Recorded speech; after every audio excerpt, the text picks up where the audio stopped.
This video is going to go through inserting tables, figures, schemes, and equations. You can use these tips in all of the templates. There are a couple of different ways to complete this process for each of the things you want to insert. The first option is you can use the quick parts built into the template. These are great because they create a blank table, figure, scheme, or equation area for you to put your information. They number them based on your template and leave a spot for you to put your title and notes. You can copy and paste your table information, figures, schemes, or your equation into this area. This is the easiest way to make sure your tables, figures, schemes, equations, titles, notes, and numbers are all in their proper spots. Now let's walk through each of them. So the first one is a table. So all you need to do is type the word table with a capital T, hit F3, and there you go. It pops in your number, and it will be based on your template that you're using. It gives you a spot to put your title and gives you a blank table that you can copy or paste your information into, and it gives you a spot for your notes. Next is the figure. So let's do capital F, figure, and hit F3. Again, it gives you a spot to put your figure. It gives you a spot to put your figure title. Remember, table titles go above the table, figure titles go below the figure.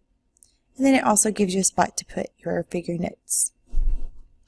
Next, let's look at a scheme. So you do the same thing. You type scheme and hit F3.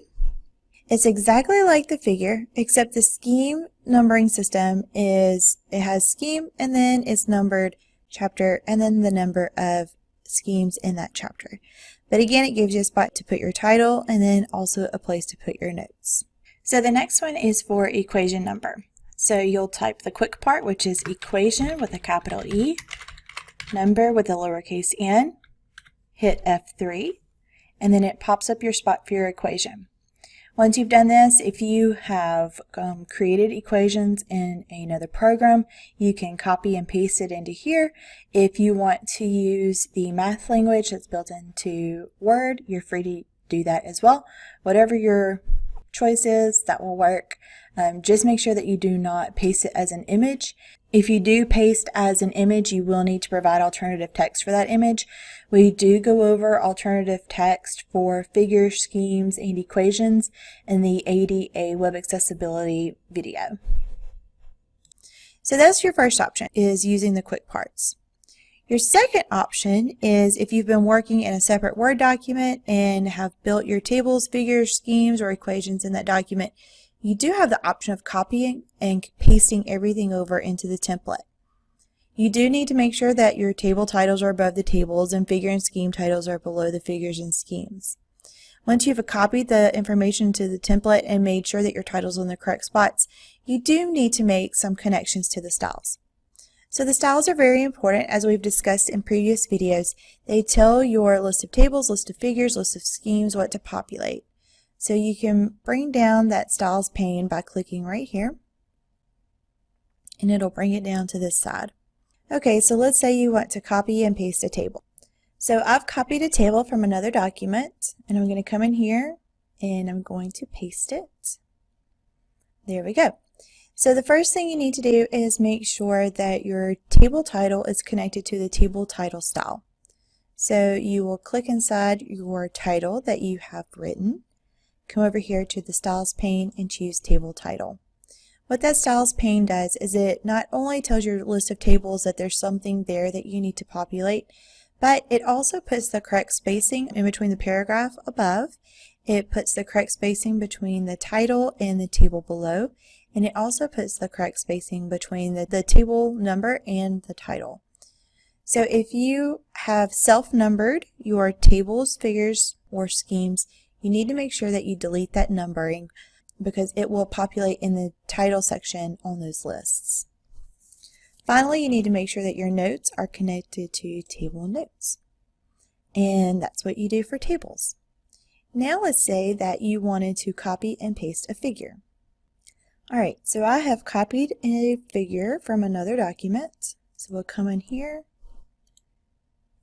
choose paste, and there we go. So the first thing you want to do is make sure your image is connected to the image style. So you'll just click your image, come over here to images, And that helps create the correct spacing between the image and the title. Then the next thing you will do is click your figure title. Come over here to your styles and choose figure title. And you see that will number it for you. Again, if you self-numbered from the document that you copied your image from, you want to make sure that you delete that original numbering. And then you want to make sure that your notes are connected to figure notes. And that's all you have to do for that. Now, if you have a couple of figures that make up one figure, you do want to make sure that you're working in another program to ensure that all of those figures are brought over as one image.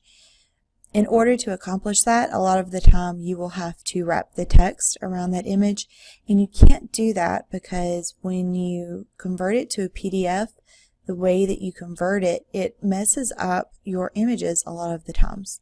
So if you have any questions about completing that task, feel free to give us a call or stop by the office and we will be able to work with you. If you're on campus and we're not here, you're also able to utilize the Digital Media Center, also located in the library. It is on the 2nd floor. So you will do the same thing that you did for your figures, for your schemes.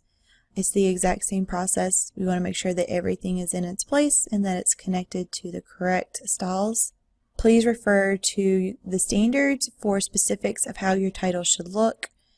You will also need to click the image for your figures and schemes and connect those to the image style as I stated before. Alright, now let's talk about really long figures, tables, or schemes. Alright, so let's go back up to table 2 here. Let's say that you have a table that starts on one page and ends on the next. You have a couple of options to style this table. So the first is you can just hit enter and move all of that information down to the next page. It will create some white space on the page above, but our office is okay with that. Your committee members may want you to have some information on that section in that blank spot. So make sure you discuss it with your committee about how they prefer that section to be formatted. But sometimes you're just going to have a really long table and no matter what you do, it's just going to span more than one page. For that, you will have to create a table continue section. So what you'll do is you will highlight the first row of the second page. If, depending on how your data is presented in the table, there may be a natural breaking point somewhere in the page above it that you would rather your table break there. That's perfectly fine. You'll just highlight that row there. So once you have the row highlighted where you want it to break, you'll come up here to Table Tools, Layout, and choose Split Table. Next, all you need to do is just type Table 2 because we split Table 2, open a parenthesis, and write Continued. And that's all you need to do is split the table. Sometimes you might have a really wide table or your table might go outside the margins. You are allowed to change the font size inside of your table. We don't care what size that font is. It needs to be legible. So anything down to 8-point font is acceptable for your document. If you have a long figure, you will manually split it. So you'll just put 1 or 2 figures on one page, whatever fits, and then you'll put the other figures on the next pages. The full figure title will go with the first image, and the figure continue title will go with each subsequent page that has the figure on it. The same thing goes for schemes. We like to tell our students not to spend any longer than 5 minutes on a problem. Feel free to call us, email us, or stop by. We usually know the problem and we know how to fix it really quickly, so there's no sense in you stressing about it. So please, 5 minutes if it's during business hours, and then just give us a quick shout out and we'll be able to help you with this problem. You can find all of our contact information here.